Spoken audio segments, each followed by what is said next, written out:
Hola, buenos días y bienvenidos a este curso de casos clínicos de enfermedades raras que se va a llevar a cabo durante prácticamente un año. Me presento, para que no me conocen, mi nombre es Andrés Navarro y trabajo en el Hospital de Elche como jefe de servicio. Y bueno, voy a contar al principio un poco de la logística del curso y luego presentaré el caso de hoy. A ver si me aclaro. Anticipadamente os pido disculpas porque como es el primer día puede ser que tengamos algunos fallos técnicos hasta que nos acostumbremos a la plataforma. Y nada, vamos a ver si me sale.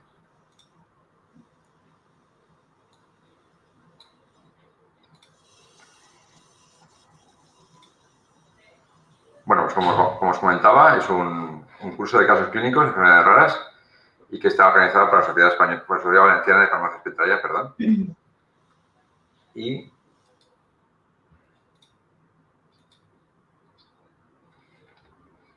la estructura es el primer miércoles de cada mes, pero este lo hemos hecho hoy porque el primer miércoles de septiembre nos parecía demasiado pronto para no coger a gente de vacaciones. Como os comentaba, de septiembre a julio del próximo año, aproximadamente 9 meses. Y el formato son sesiones clínicas de 30 minutos impartidas por residentes. Y se ha realizado este curso para visibilizar las necesidades raras o ultra raras y las opciones terapéuticas que hay actualmente. Normalmente en cada hospital puede ser que nos toque un paciente o ningún paciente, pero bueno, está bien saber qué tratamientos, qué opciones, qué enfermedades hay y cogiendo un tamaño o un volumen como la Comunidad Valenciana, pues hemos pensado que sí que sería útil hacerlo. Este curso se acreditará por la EBES y por la Sociedad Valenciana de Farmacia Hospitalaria con asistencia del 90% de las sesiones y al final se editará un libro resumen. Ya pasando al caso de hoy, las enfermedades raras aparecen muy pocas personas. Las enfermedades raras, llamadas minoritarias, una enfermedad rara o huérfana afecta a un reducido número de población, uno cada 2.000 personas, una enfermedad ultra rara, uno por cada 50.000 personas. Hay entre 6.000 y 8.000 reconocidas a nivel de todo el mundo. En Europa hay más de 30 millones de personas afectadas, más de 3 millones de personas afectadas en España y más de 300.000 personas afectadas en la Comunidad Valenciana. Hay tratamiento solo para 1.000 de estas 6.000, 8.000 y el tratamiento específico para 100 de estas enfermedades raras. Y el primer caso es un caso de déficit de lipasa ácida lisosomal. El título está mal, no es déficit de hiperlipasa, es déficit de lipasa ácida lisosomal. Y lo va a dar nuestro hospital, el Hospital General Universitario de Elche. La ponente va a ser Alicia González Fernández y como tutora Ana Cristina Murcia López. Yo aquí ya termino. Cuando quieras, Alicia, puedes empezar. Vale.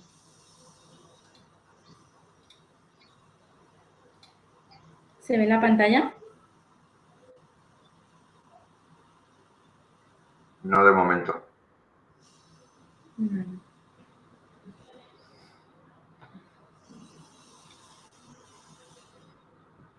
Ya. Vale. Bueno, como ha dicho Andrés, soy Alicia González, residente de farmacia hospitalaria en el Hospital General Universitario de Elche y voy a hablar sobre el déficit de lipasa ácida lisosomal. Voy a iniciar la sesión comenzando con el caso clínico y explicando a partir de él la enfermedad así como el tratamiento. Se trata de un varón de 10 años remitido al servicio de pediatría desde su médico de atención primaria por hipocrecimiento, colesterol alto y alteración de las enzimas hepáticas. Como he dicho, en 2011, una vez que fue remitido al servicio de pediatría, se le realizó un cribado de dislipemia y un estudio hepático básico, observándose un perfil de lípidos de hiperlipemia combinado, con un aumento del colesterol LDL, de triglicéridos y el colesterol HDL en el límite bajo. Se puso en seguimiento de hepatopatías. Posteriormente se realizó un estudio de hepatitis infecciosa y autoinmune que resultó negativo y un estudio de enfermedad de Wilson donde la ceruloplasmina y el cobre en orina eran normales.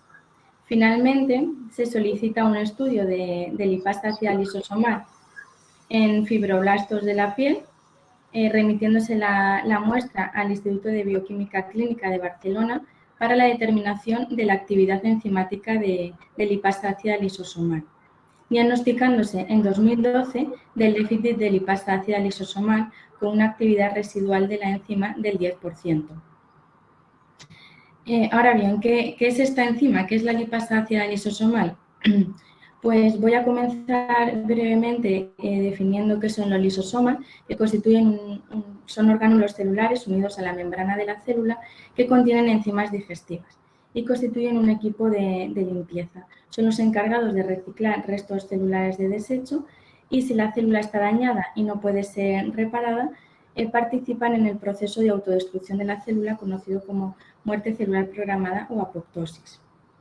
La lipasa ácida lisosomal es una enzima codificada por el gen LIPA, localizado en el cromosoma 10, y que es la responsable de catalizar la hidrólisis de ésteres de colesterol y triglicéridos en el interior de los lisosomas.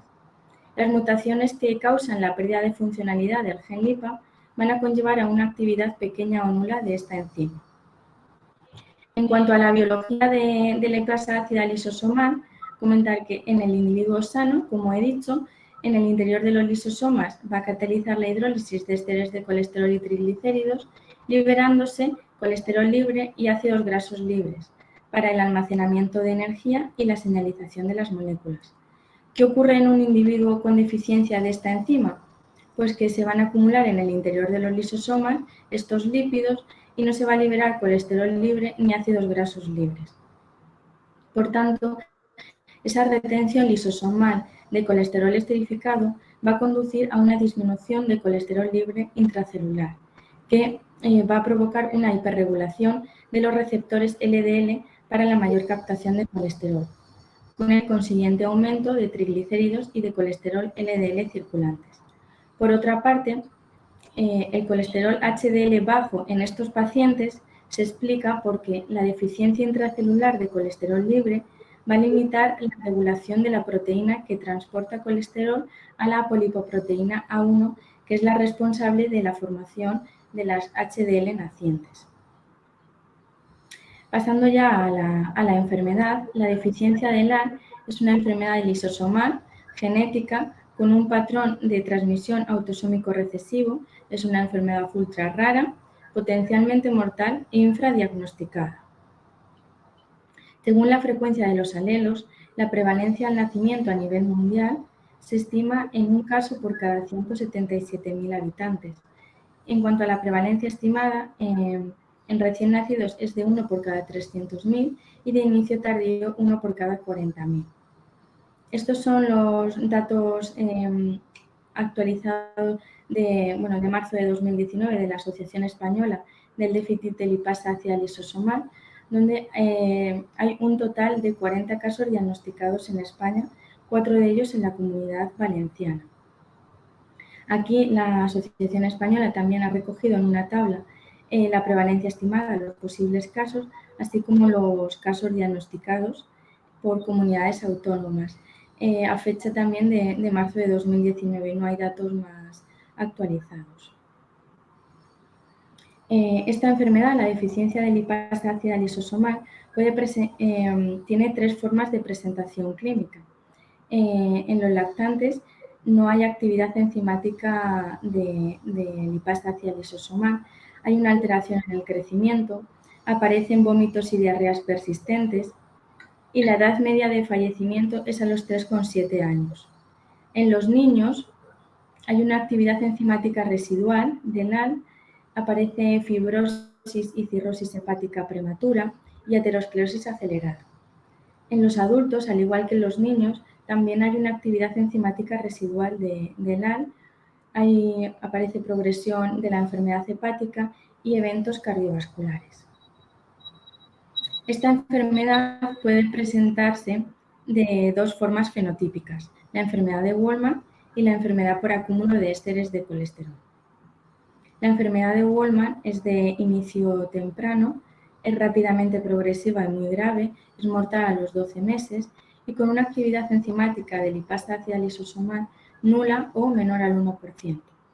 En cambio, en la enfermedad por acúmulo de ésteres de colesterol es de aparición más tardía, una progresión más lenta de la enfermedad y una actividad enzimática residual del 1 al 2%.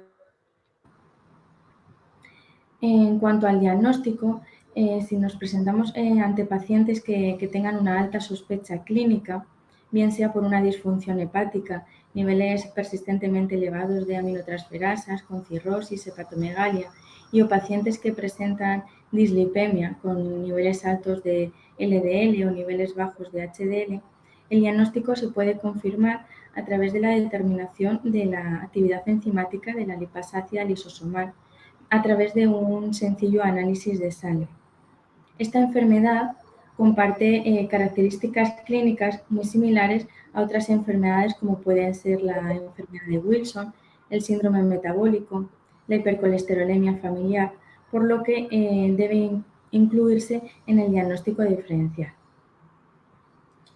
El diagnóstico debe ser temprano, ya que es fundamental para el control activo de todos los pacientes con deficiencia de LAR y hace posible un manejo más completo a largo plazo de la enfermedad, así como un asesoramiento genético de las familias afectadas. No sería necesario realizar una prueba genética, bastaría con un sencillo análisis bioquímico enzimático de la sangre.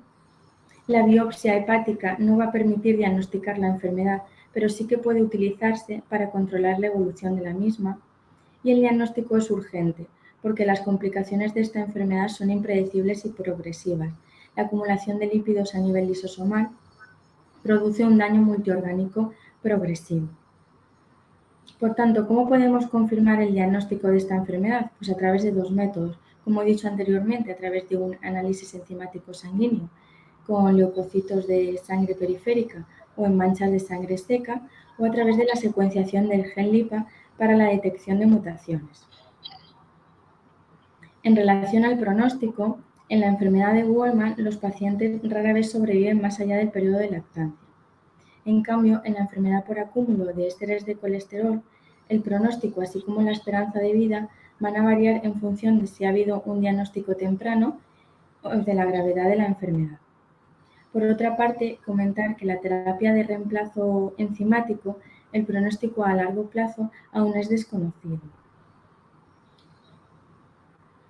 Volviendo al caso clínico, nuestro paciente fue diagnosticado del déficit de lipasa ácida lisosomal en 2012, donde no había ningún tratamiento farmacológico específico, por lo que en 2013 fue incluido en el ensayo clínico ARISE. Durante este ensayo, de 2013 a 2017, debido a una persistencia de elevación de alaninoaminotransferasa, se aumenta la dosis del fármaco a 3 miligramos kilo cada 2 semanas.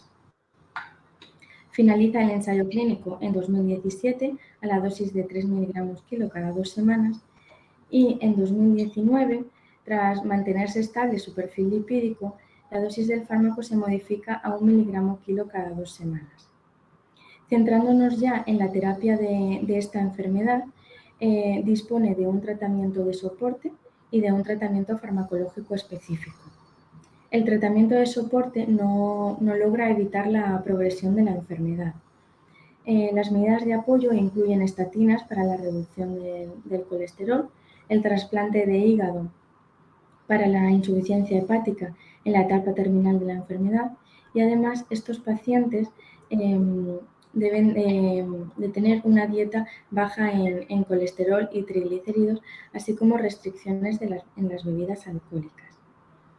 En cuanto al tratamiento farmacológico específico, disponemos de la terapia de sustitución enzimática con sebelipasa alfa, nombre comercial Canuma, aprobada por la FDA y la EMA en 2015 y finalmente financiado por el Ministerio de Sanidad en enero de 2018. Estos son los dos ensayos clínicos más importantes que le dieron la aprobación por parte de la EMA. El ensayo clínico Vital, que incluía a 9 lactantes con retraso en el crecimiento u otros signos de enfermedad en rápida progresión durante los 6 primeros meses de vida. Y el estudio mostró que 6 de los 9 lactantes a los que se le administró el fármaco, sebelipasa alfa, sobrevivieron al año de edad. También se observaban mejoras en el crecimiento en los 6 lactantes supervivientes. El ensayo clínico ARISE, que es en donde se incluyó a nuestro paciente, incluía 66 pacientes, entre ellos niños y adultos, y se comparó sebelipasa alfa con placebo.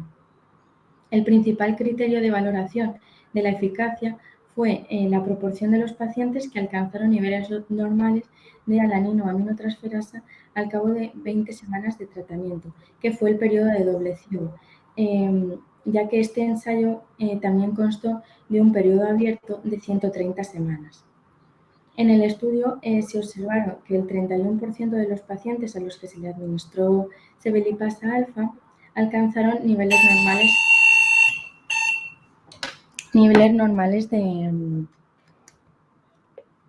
de la alanina aminotransferasa, en comparación con el 7% de los pacientes que recibieron placebo. Aquí se recogen los ensayos clínicos que hay disponibles con sebelipasa alfa en la enfermedad. Y bueno, comentar que en todos ellos, como podéis observar, el número de pacientes reclutados es muy bajo. El ensayo clínico ARISE es el que mayor número de pacientes incluyó, un total de 66. También decir que el ensayo clínico vital y el LAL-CL08 incluía únicamente lactantes en su estudio. Los demás ensayos clínicos incluían tanto a niños como a adultos. En 2016 se publicaron datos sobre las mejoras en los pacientes tratados con sebelipasa alfa a las semanas 52 y 76 de tratamiento, observándose reducciones significativas en el grado de fibrosis, así como reducciones en las transaminasas. En el 61% de los pacientes a las 52 semanas y un 98% de los pacientes a las 76 semanas de tratamiento. En cuanto al mecanismo de acción de la sebelipasa alfa, es una lipasa ácida lisosomal humana recombinante que se fija a los receptores de la superficie celular y posteriormente se internaliza en los lisosomas. Va a catalizar la hidrólisis de ésteres de colesterol y triglicéridos en el interior de los lisosomas en colesterol libre, glicerol y ácidos grasos libres. La sustitución de la actividad enzimática del LAL va a permitir el metabolismo de ésteres de colesterol y triglicéridos en el lisosoma y así va a provocar reducciones tanto en el colesterol LDL como colesterol no HDL y triglicéridos, así como un aumento en el colesterol HDL. La posología, en cuanto a la posología, en niños y adultos que no han presentado deficiencia de LAL de progresión rápida antes de los 6 meses de edad, la dosis recomendada de sebelipasa alfa es de 1 mg/kg cada 2 semanas. En lactantes menores de 6 meses de edad que presentan deficiencia de LAL de progresión rápida, la dosis recomendada es de 1 mg/kg semanalmente y puede considerarse un aumento progresivo de la dosis hasta 3 mg/kg una vez a la semana en función de la respuesta clínica. Está contraindicado en hipersensibilidad potencialmente mortal al principio activo cuando son infructuosos los intentos de reexposición al huevo o a cualquiera de los excipientes. En cuanto a la preparación, simplemente decir que el volumen de perfusión va a ser diferente en función de la dosis. Aquí podéis ver en esta tabla cómo donde están los volúmenes de perfusión recomendados y van a variar en función de la dosis prescrita. Y se administrará en perfusión intravenosa de 2 horas con utilización de un filtro de 0,2 micras. Comentar que en cuanto a tratamientos futuros, a día de hoy no hay ensayos clínicos disponibles con nuevas moléculas, simplemente el único tratamiento disponible es la terapia de reemplazo enzimático con sebelipasa alfa. ¿Cómo vamos a hacer el seguimiento de los pacientes en tratamiento con sebelipasa alfa? Pues en el primer año de tratamiento se hará un seguimiento trimestral con un perfil lipídico básico, un perfil hepático y un control clínico, semestral con marcadores lisosomales y anual mediante un perfil lipídico más extenso, una ecografía abdominal. Posteriormente se hará un seguimiento semestral con un perfil lipídico básico, perfil hepático, un control clínico anual con un perfil lipídico más extenso de una ecografía abdominal, y si la basal está alterada, se hará una resonancia magnética nuclear hepática, una ecocardiografía o fibroscan. Bien, en el caso de nuestro paciente, esta fue la evolución de sus parámetros hepáticos a lo largo del seguimiento, desde 2012 que fue diagnosticado hasta 2021. Y como podemos observar, tanto las enzimas hepáticas como la GOT, GPT, la fosfatasa alcanina y los triglicéridos permanecen estables. Sí que es cierto que parece que hay un aumento del colesterol total, pero realmente son muchos los factores que pueden afectar a un aumento de este colesterol total. En cuanto a las manifestaciones clínicas, la deficiencia de lipasa ácida lisosomal se centra en órganos como el hígado, el intestino, el bazo y otros órganos principales como son las paredes de los vasos sanguíneos. El 80% de estas manifestaciones clínicas se van a presentar con manifestaciones hepáticas, aminotransferasas elevadas, fibrosis, cirrosis, insuficiencia hepática y manifestaciones cardiovasculares como aterosclerosis acelerada, infarto de miocardio, accidente cerebrovascular.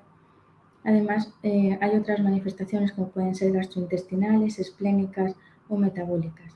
En el caso de nuestro paciente, presentó principalmente manifestaciones de origen hepático, como la elevación de enzimas hepáticas. A día de hoy, el paciente está en seguimiento por el servicio de pediatría con un cumplimiento de las recomendaciones dietéticas y de alcohol y un cumplimiento de su tratamiento intravenoso. El paciente es adherente al tratamiento con un total de 95 administraciones hasta la fecha. Voy a comentar brevemente un segundo caso que se diagnosticó en el Hospital La Paz de Madrid y bueno, no tenemos muchos datos acerca de la evolución de su enfermedad. Es una niña nacida en el año 2000 y a los 11 años presenta ictericia ocular. En la resonancia magnética nuclear se aprecia un ligero aumento del tamaño del hígado y se pone en seguimiento de hepatomegalia con sospecha de enfermedad de Gilbert. En 2013 pasa a cargo del Servicio Digestivo Pediátrico de la FE, donde se diagnosticó por biopsia de glucogenosis pendiente de tipificar, sin ningún tratamiento farmacológico y con niveles de transaminasas normales. En 2014 fue diagnosticada del déficit de lipasa ácida lisosomal en el Hospital La Paz de Madrid con estudio del gen LIPA, detectándose dos variantes patogénicas en heterocigosis. De 2014 a 2018 fue incluida en el ensayo clínico ARISE en el Hospital La Paz de Madrid y en 2018 fue remitida a su hospital de referencia para continuar el tratamiento intravenoso con sebelipasa alfa a dosis de 1 miligramo kilo día cada 2 semanas. Esta fue la evolución hepática de la paciente desde que tenemos datos de 2018 hasta 2021 y como podéis observar, pues el perfil lipídico permanece estable. También está a día de hoy en seguimiento por el Servicio Digestivo y Pediatría de nuestro hospital, cumpliendo las recomendaciones dietéticas y de alcohol y así como el cumplimiento de su tratamiento intravenoso. Y para finalizar ya unas ideas claves, recordar que la lipasa ácida lisosomal es una enzima que cataliza la hidrólisis de ésteres de colesterol y triglicéridos y su deficiencia va a producir un acúmulo gradual de estos lípidos en el hígado, en el intestino, en el bazo y en otros órganos, lo que va a producir las manifestaciones clínicas. El diagnóstico temprano va a ser fundamental y hace posible un manejo más completo a largo plazo de la enfermedad, así como un asesoramiento genético a las familias afectadas. El único tratamiento farmacológico específico para la deficiencia de lipasa ácida lisosomal es la terapia de reemplazo enzimático con sebelipasa alfa y la terapia debe iniciarse inmediatamente tan pronto como se realice el diagnóstico, ya que puede determinar el pronóstico así como la evolución de la enfermedad. Muchas gracias. Muy bien, Alicia, muchas gracias por la exposición. Tenemos ahora unos minutos, por si alguien quiere preguntar algo o comentar algo. Mientras se anima a contestar a la pregunta de Laura Cebrián, si sería posible disponer de las presentaciones. Yo creo que las presentaciones van a estar colgadas en la página web de la sociedad. Creo que no sé cuándo, pero vamos, seguro que van a estar colgadas y luego, como comentaba, se va a editar un libro que también estará disponible de forma electrónica y probablemente de forma física. Aunque lo de forma física no lo tengo claro porque como ahora cada vez tenemos menos material físico y que casi todo es virtual, pues, es una duda que tengo.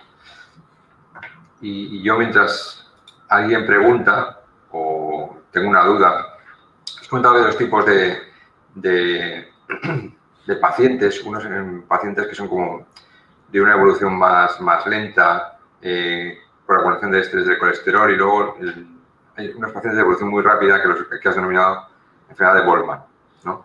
Sí. Entonces, en estos pacientes, ¿tenemos algún dato o hay alguna posibilidad para este paciente de evolución rápida? ¿En el ensayo clínico se han incluido, no se han incluido, o sabes si se ha utilizado en este tipo de pacientes? Sí, está indicado en ficha técnica, sí que se incluyó a lactantes, que son este tipo de pacientes, y sí que la dosis en ficha técnica es diferente a la de los pacientes con acúmulo de ésteres de colesterol.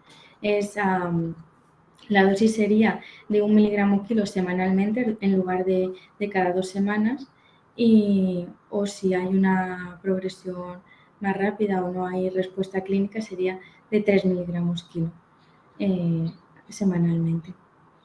Vale, y otra pregunta. ¿Sabes el seguimiento máximo de los pacientes? Porque yo creo que has hablado de 60 meses. Me suena, quiero haberlo oído. Sí, en el ensayo clínico ARISE lo que hubo fue un periodo de doble ciego de 20 semanas y luego sí que hubo un periodo abierto de 130 semanas. Entonces, sí que hay datos publicados a las 76 semanas, que es la publicación de 2016. Vale. Muy bien, pues veo que no hay ninguna pregunta, con lo cual yo no tengo tampoco ninguna más. De nuevo, agradeceros a todos la participación y la participación futura de otros hospitales. Agradecer a Alicia la presentación del caso y la forma de exponerlo, muy tranquila, a pesar de que le ha sonado el teléfono en un momento, he tenido que parar la presentación. Y nada, os veo, pues, bueno, nos veremos en próximos casos. Volver a repetir, el siguiente será el primer miércoles de octubre, si no me equivoco, es el 6 de octubre. Muchas gracias a todos por estar aquí hasta la mañana. Muchas gracias.